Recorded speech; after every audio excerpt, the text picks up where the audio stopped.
In the year 2435, humanity had evolved beyond Earth, forging a new destiny among the stars.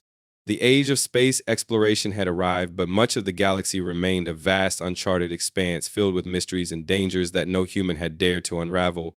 For centuries, space ages has sent explorers to chart the stars, but only a select few were tasked with uncovering the most remote and perilous regions of space. These explorers were known as the Celestial Cartographers. The story begins with the Astral Voyager, a state-of-the-art vessel designed for the most daring expeditions into the unknown. It was captained by Elara Dune, a highly respected leader in the field of celestial mapping. Elara's reputation was built on her unmatched skill in navigating through the most dangerous sectors of space, where even the most advanced ships could be lost without a trace. Her crew consisted of brilliant minds, Ken, a genius navigator who had deciphered star maps long before technology could, and Nova, an expert in alien technologies and languages. Their mission was unlike any other. They were to explore a newly discovered region of the galaxy, known only as the Vortex Nebula. This nebula, hidden in a corner of space where no starship had ever ventured, had baffled scientists for centuries. Its strange energy patterns and gravitational anomalies had caused countless ships to disappear without a trace. The Vortex Nebula was not only dangerous, it was a place of legend, a region so steeped in mystery that even the most experienced space explorers refused to venture into it.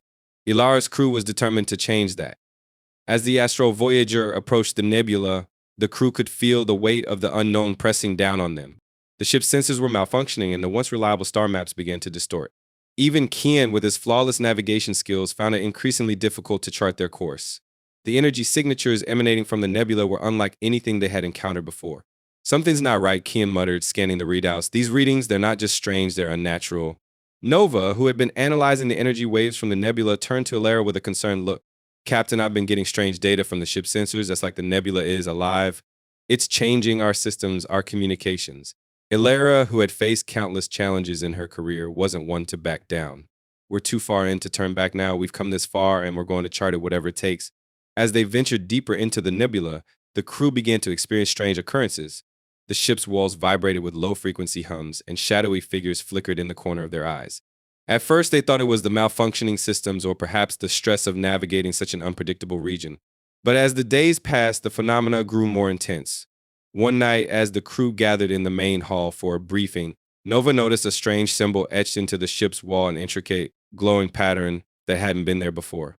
She approached it cautiously, her fingers brushing against the strange marks. Instantly, the symbol began to pulse with a soft blue light, and a voice echoed in the room. "We are the keepers of the vortex." The voice was calm, yet filled with an unshakable power. The crew froze, eyes wide with disbelief. "What is that?" Ken whispered, stepping back. "It's not in the system," Nova replied, her voice trembling. This is something else. Something ancient." Suddenly, the lights on the Astral Voyager flickered, and the ship lurched violently. Alarms blared as the crew scrambled to their stations. "Captain, we've lost control of the ship," Ken shouted. "It's like it's pulling us in." Elara gritted her teeth and fought to regain control. "Hold on, we're not giving up now." But it was no use. The ship was being drawn into the heart of the nebula, and the force of the gravitational pull was overwhelming. The crew could only watch in horror as their instruments began to shut down one by one, and the nebula seemed to close in around them. As the Astral Voyager was swallowed by the swirling, chaotic mass of the nebula, Elara felt a strange sense of calm. She realized then that the nebula was no ordinary phenomenon. It was a sentient force, a consciousness that had existed long before humanity had ever set foot in space. The keepers of the vortex were not just a legend, they were real, and they had been waiting for the right explorers to uncover their secrets. The ship came to a halt within the nebula's core, surrounded by an otherworldly glow. The crew stepped out into a vast, dark expanse, the atmosphere eerily silent. They stood in what appeared to be a massive chamber. The walls formed from a strange, translucent material that pulsed with energy. In the center of the room stood a towering structure, covered in the same glowing symbols Nova had seen earlier. We've found it," Nova whispered, her voice filled with awe. But as they approached the structure, a new voice rang out, louder and more commanding than the first.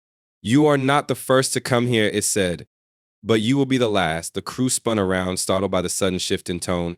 The figure before them was no longer an abstract voice. It was a being, a creature of light and energy, towering over them. Its form seemed to flicker in and out of existence, its eyes glowing with ancient knowledge. "We are the keepers," the being continued, "and we guard the knowledge of the universe. Only those who prove themselves worthy may leave this place." Elara stepped forward, her heart racing.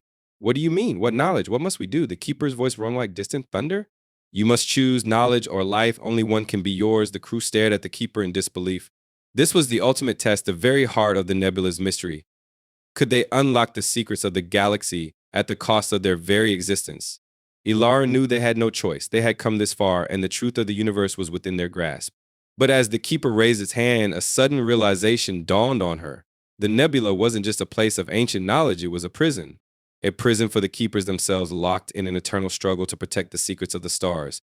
The crew had walked into a trap, and the true test was not just discovering the knowledge of the universe, but surviving to tell the tale. With a sudden surge of energy, the Astral Voyager was hurled back toward the edge of the nebula, its crew shaken but alive. As they returned to their ship, Elara looked back at the swirling mass of energy, knowing they had uncovered something far greater than they had imagined. The keepers of the vortex had been waiting for centuries, perhaps millennia, and they had chosen to let the explorers go. But the truth was clear: the universe was far more mysterious than anyone had ever imagined, and the nebula held only a fraction of the secrets waiting to be discovered. As the Astral Voyager drifted away, the crew knew their journey was far from over. There were more maps to be made, more secrets to uncover, and somewhere out there, beyond the edge of known space, new mysteries awaited the Celestial Cartographers. And they would find them no matter what.